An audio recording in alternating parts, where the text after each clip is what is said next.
Hi everybody! Hey everybody! For those of you that don't know us, my name is Esme Schmitt. I have here with me my good friend Lynette and I. We recently started a brand new ministry, even though we've actually been doing ministry for years. It is actually called 3 Seats Ministry. The logo is there at the bottom. Every time you see that logo, then you know it is me and Lynette that is doing something together. And we have decided that more regularly, we're going to do some live content for you on children's ministry, because we know that this is on your heart. So those of you who know us know that we're really passionate about children, and we're passionate about God, and we're passionate about teaching others how to engage with children and engage with God. We don't have all the answers, but we love helping others. We definitely don't have all the answers. But you are allowed to ask us the difficult questions, and we will get you an answer. It might take us a while though. Okay, so today we want to talk about volunteers.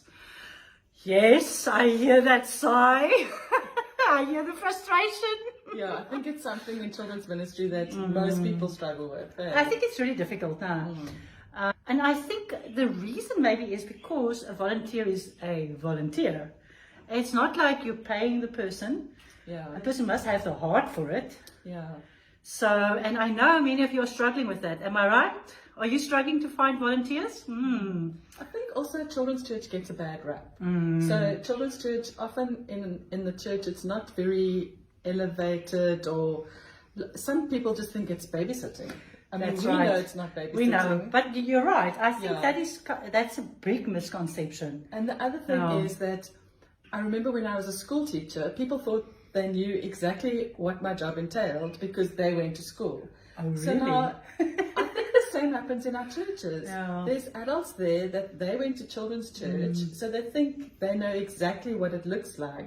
But our children's churches don't look anything like they used to look. Yeah, it's completely different. Yeah. But I agree with you. I mean, the other day in children's church, one of the parents walked in and he actually said to me, "Wow, can I stay here?" So I've got a couple of questions that we're going to discuss. So the first one is, how do you recruit to get volunteers? Oh, this is a difficult one. And I know this is the big one.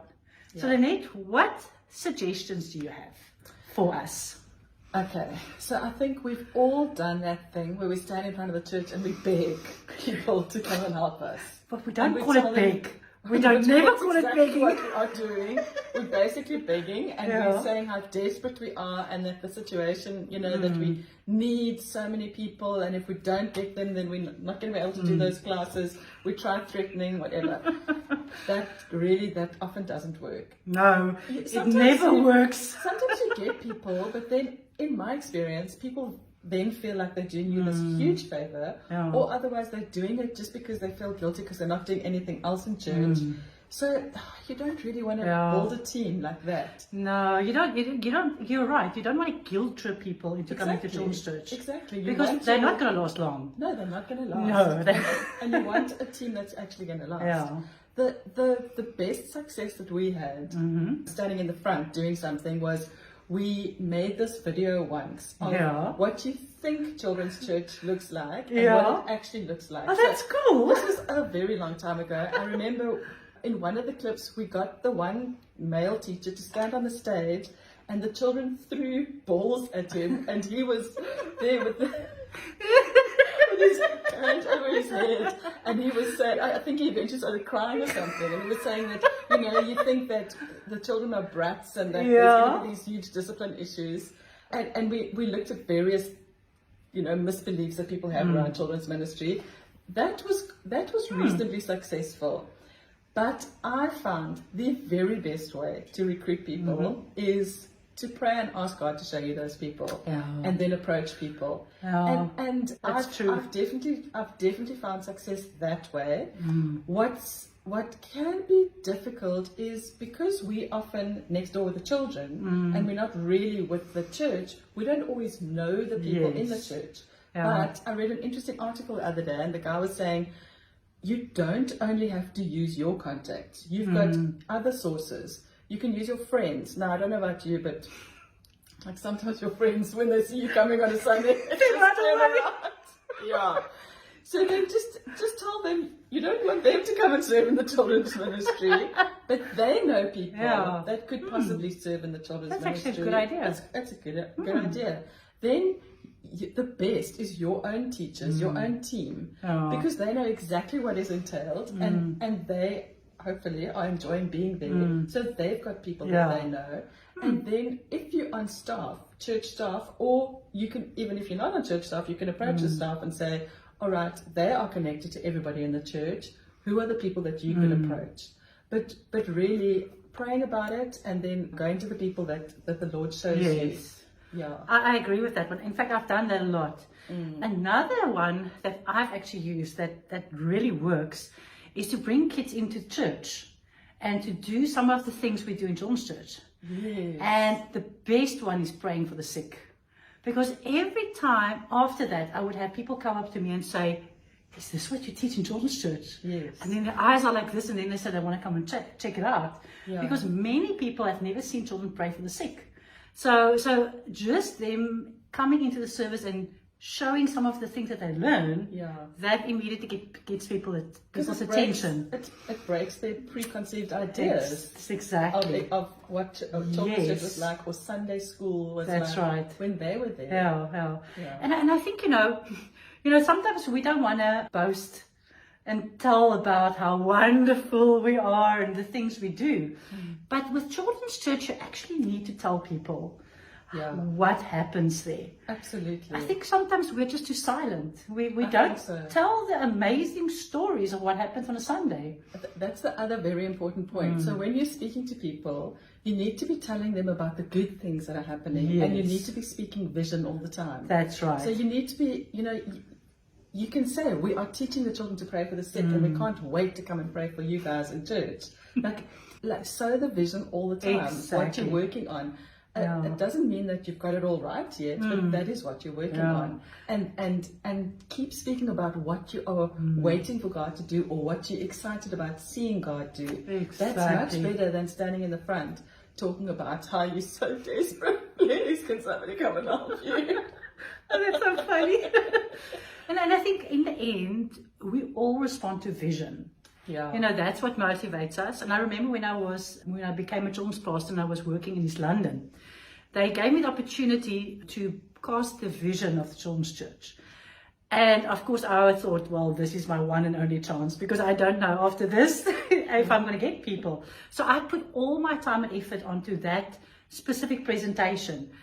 And everybody that came ended up being in the children's church. Wow. But it really, and they didn't know me. But it was the vision. It's the vision. It's the vision. People want to buy into something bigger than themselves. So true. So true. Yeah. Okay, so now next question. So I hope you've gotten some really good ideas here.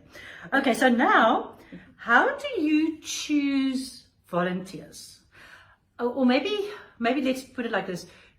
Can you just take anybody to come into children's church? So initially... This is a good question. Initially, when I was standing up begging on the stage, I would take anybody, because it's a it's a human being that can actually help. Please help. Yes, I'm just so happy. But then I found what used to happen is that I was just so happy that somebody was there that I'd cater whatever they said, went, because I was trying to keep them happy and trying to make sure that I put up with anything because I needed them. Yeah. And then I realized that's no way to actually build a team. No. So if people are interested, I will ask them to first spend a few weeks with us and see what we actually do. And now I've actually made it quite difficult for people to join in a way. I've got a list of things that they have to agree to and sign. Things like children's ministry has to be their primary ministry on a Sunday morning, because, if somebody's in the worship team and in children's ministry and suddenly somebody in worship can't make it, then what are they going to choose? I don't want to be told on Saturday night they're not coming. So it's very important, that trustworthiness. Absolutely, and their commitment. And things like they agree to be there at 8:30 on a Sunday morning when they're on. They agree to, be well prepared. I've got a whole list. So I've actually raised the bar, and I'm finding that the people that I've got on my team are really, really brilliant. So anybody can come along, see if it's for them. But if they don't want to, if they don't want to agree to what we've set out, then unfortunately they can't be part of it. I agree, and that's exactly what I do as well. You know, you have to. There are certain non-negotiables. Yeah. And I find that God's really good. I mean, it's not always humanly a nice thing, but many people don't last longer than a couple of weeks. And when I bring, even if the person agrees to everything, my litmus is actually 6 months, because a lot of people leave after 6 months. But it's that whole thing of everything's fun. Exactly. And then about the 6 month peak, it's like, then the reality kicks in. This is not fun anymore, and now the hard work really starts. Exactly. Yeah. So I'm also learning not to get my, not become too happy. Yeah. I only become really happy after 6 months, because then I know, okay, this person's going to stick. Yeah. Well, that's just how I've experienced that. I made them sign a year contract. Oh, you're amazing. Well, actually, we don't have an end date in our contract. Exactly. There's a joke in our children's ministry that if you join, you're never going to be able to leave. You have to die to leave. Oh, that's the best. But and I do also ask people to give me a term's notice. Yeah. And, of course, if somebody gets transferred or whatever, they can't. Yeah, exactly. But don't tell me don't tell me the last week of the school holiday that you're not coming back the next term, because what am I supposed to do? Very difficult. But it's really hard initially to create that culture, but just keep on. And once you've got that culture, it's so much easier for you. And and once you realize that people are really dedicated, it does build a culture of that. And then the next person that comes on just kind of falls in with the culture. Yes, that's how we do it. That's how we do it, very true. So it's more difficult changing the people that have been with you for a long time. Exactly. Than the new people just buy into it. But, And another thing which I'm just thinking about is, of course, in our day and age, the rights of children and protection of children is very important. Yeah. So if you come on a children's ministry team, you actually have to have your police clearance or your social security clearance. And of course, it differs from country to country. Each country has their own guidelines. But that's also important. I mean, we have to look legally as well and make sure that all our team members have produced their clearance. We know that they don't have a police record or anything like that. So legally, we don't have to have police clearance, but we do have to fill in Form 30. That's in South Africa. Yeah, that's in South Africa. So as the person leading up, you should find out what is necessary and make sure that you following all the correct. I mean, first world countries are normally very clued up about this. Much more strict. In third world countries, not always, but like South Africa is quite strict. I mean, if you really want to follow the law, and I think it's good, I think you really have to follow the law in this. Just to protect our children also, Okay, so lots of things to think about, but I'm telling you, God is in this. He really wants you to have the kind of volunteers that will build your ministry with you so that you don't feel alone, because that's the worst thing. That's the worst thing. Okay, so our next question is, and this is a good one, because I love doing this. How do we train volunteers? Because, not everybody's a teacher. I mean, Lynette, you've got education background in teaching, and I have a background, but not everybody has that. So you might get volunteers in that have never worked with children. So now let's talk about that. How do we train? What are the important things? What do you think? I think it depends from person to person. So to me, they need to, while they're checking us out and seeing if this is something that they want to be involved in, they're also picking up all sorts of skills of how we do things and how discipline works and all that. But I think the most important thing to me is training them in what our vision is and what we stand for and the culture that we're trying to create. Because if they get that, then a lot of the other things are ironed out, I think. It depends on how much experience a person has got. Like just lately, I've been training a huge number of our teenagers. So they really, they start with not knowing too much. So I found just last week, I had to do another session with them on discipline, because they're finding the grade 1s to 4s don't want to listen to somebody who's in grade 9. So teaching them practical tips on discipline and how to teach, teaching them how to prepare. yeah, it's really like the very basics. That's right. So I tend to take everybody through like a general training and then see where people need specific training. Yeah, that's good. And you know what, if you stick with us, 3 Seats Ministry, we will guide you with this. We will be doing some things about this, what kind of trainings that you can join us, you know, just helping you in your children's ministry. You know what, Lynette, I love what you said about knowing the culture, because I don't expect a volunteer to be perfect. Oh no. I mean, I've got years of we teaching. perfect? Oh, of course we are. You know, and I mean, I've got so many years of teaching experience, but when I started, I was the worst teacher, you know. So I don't think one should expect perfection. No. Never, you know. And it's okay. It's okay if everything doesn't go according to plan.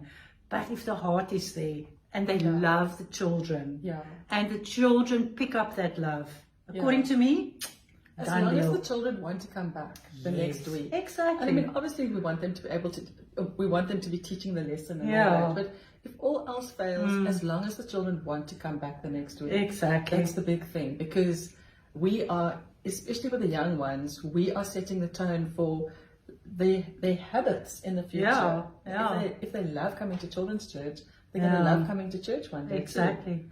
And you know, one thing that I tried or actually used a lot in the past is if I have a lot of people on my team who don't, because some volunteers don't like teaching.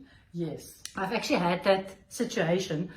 And then I decided, okay, well, this is not going to be a problem. So what I did was I did everything in a big group.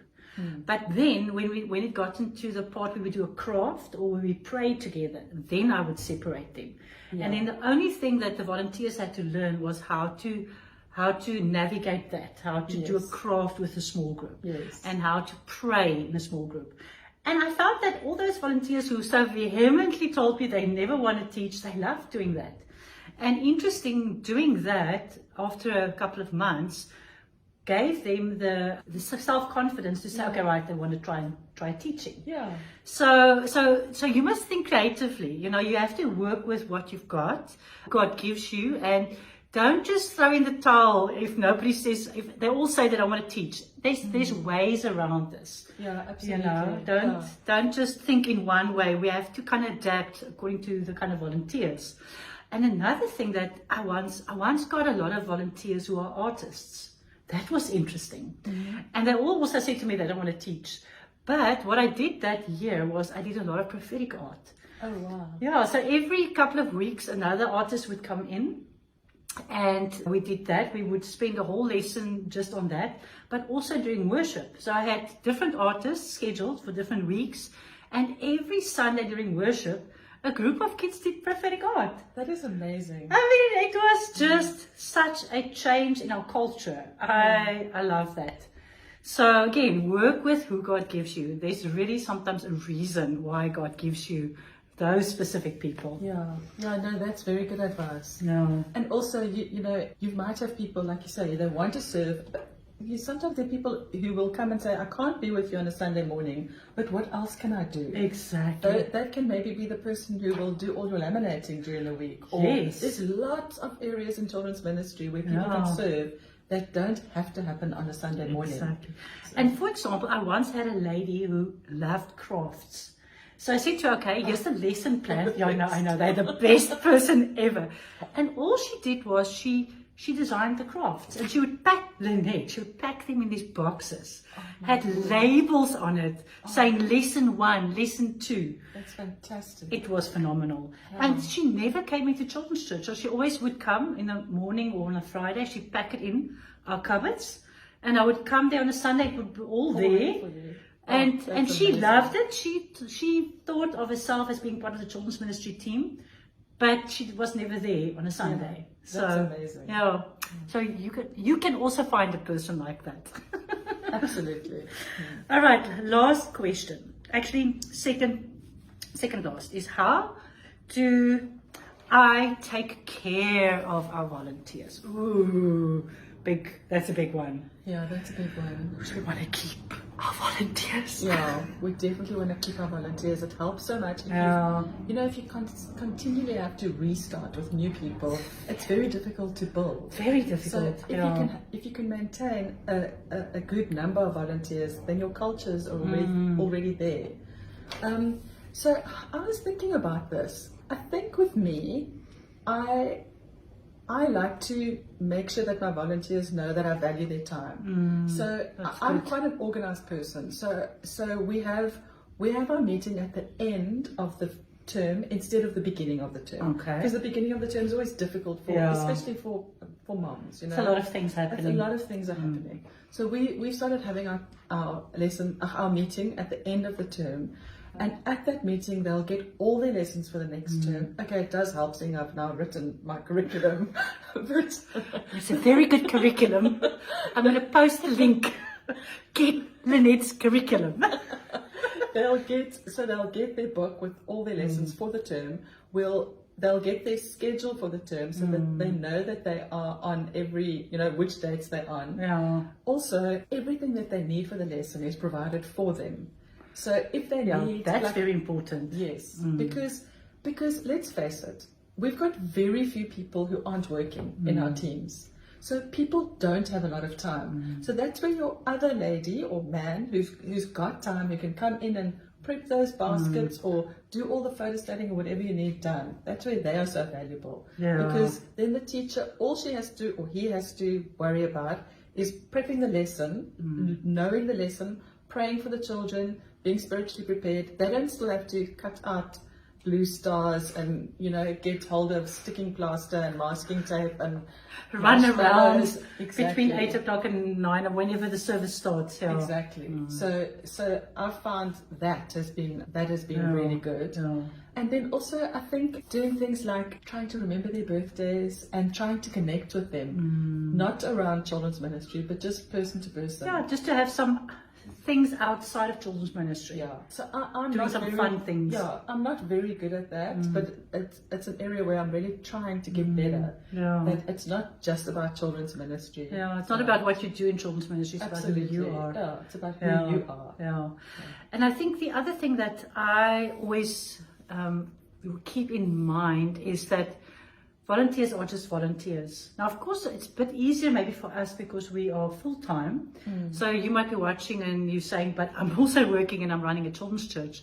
And that is true, but we still need to understand that we have we've been given the authority and we are the head of the children's ministry. Yeah. So making life as easy as possible for our volunteers is very important. Yeah. And just something simple like making sure the space is clean before a Sunday morning. Yes.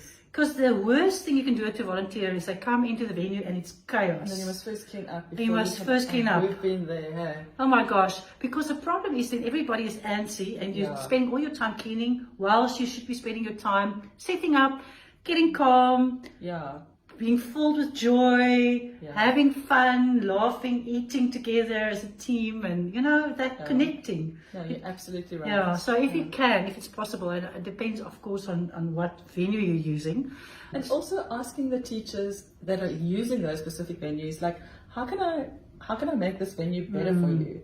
Like, the one request, it was so simple, but the preschool teachers said, please can we have a big pair of scissors because our fingers can't fit into those little scissors. So clever. It's so easy for me to do. Yeah. But it really made a big difference to them. That is so cool. Yeah, little things, asking them, how can you make this better for them? Or how can you help them improve their experience on a Sunday morning? It's hearing from them. Getting their input. Don't think you always know. Exactly. Yeah, getting their input. And what is interesting is with my teams, the one thing I found out that they love is if they come there in the morning, I have prepared for them, there's tea, there's coffee, hot chocolate, and muffins. Oh my word. So what we used to do, and we did this for years, is everybody get there and we don't first set up.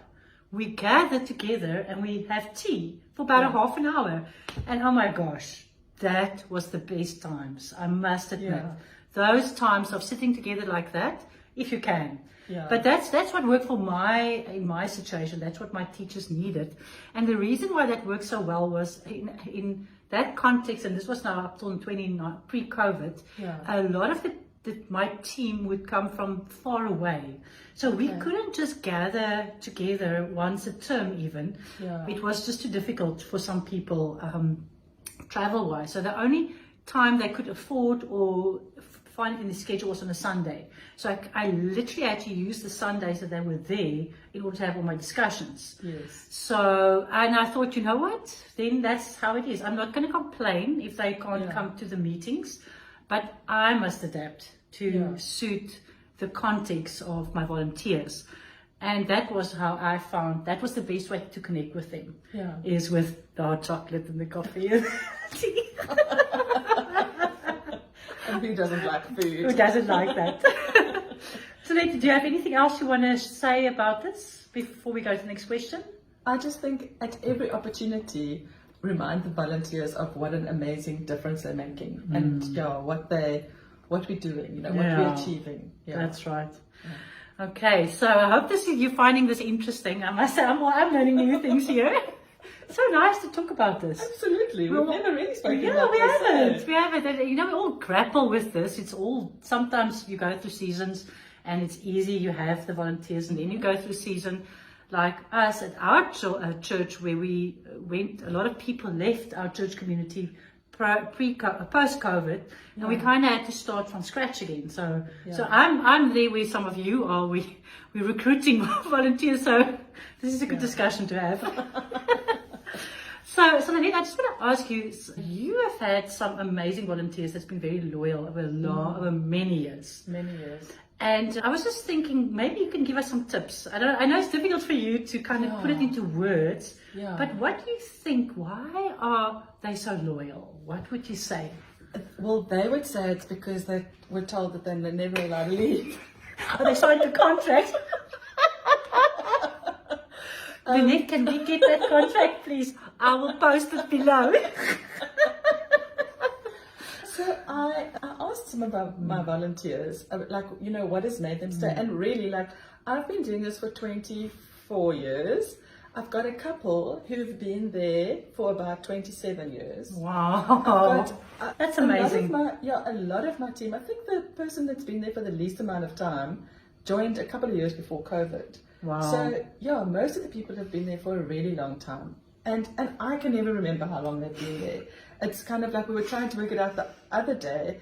One lady's daughter's 8 and her and her husband were involved way before she was pregnant. Wow. So it's like she said she thinks it's 5 years now, and I'm like, no, I think it's more like 10 actually. Wow. But I think what the teachers said is they know they're making a difference. So the two things that came up was that they know they're making a difference in the children's lives, and one of the couple that have been there for so long, he said one of the things he loves is wherever he goes, he'll bump into somebody who's now an adult and was a child in his class, and they will tell him something that he did in a class or talk about something that he said that really made an impact on them. So for him, he knows he's making a difference. Sure. And the other thing that came through is that they know they're working in their gifting. And that was big. Yeah. That's huge. Yeah. Huh? Either somebody that, some of them know they've got a teaching gift. Some of them, it was prophesied over them that they would be working with children. Sure, that's amazing. Yeah, so that was really amazing. I love that. Yeah. Because that's very important, because some people are called for children's ministry. Absolutely. You might not have an education degree, but God has put this in your heart and it's put it on your slate. Like, this is your life, part of your life, your destiny, your purpose. Yeah. And I think we should pray about that as children's church leaders, that God will bring us those people. Absolutely. Like, why don't people to ask Him? Yeah, bring us the people who you put this gift inside of them. Yeah, exactly. Yeah. And then also just trying to tell them how much I appreciate them being part of the team. And again, the difference that they're making. So we celebrate even little differences. And then I will, I always say in this ministry, we are the people that remove the rocks before we can dig up the soil, before the seeds can be planted. So we make other ministries look good. Really good. But if something happens when a child is older, celebrate. That child was with you, with those teachers when he was 3 years old, and then he went to those teachers when he was 5 years old. So this is our victory. It's not just the youth's victory or whatever. It's our victory because we all sowed into that child. Sure, So, that's very true.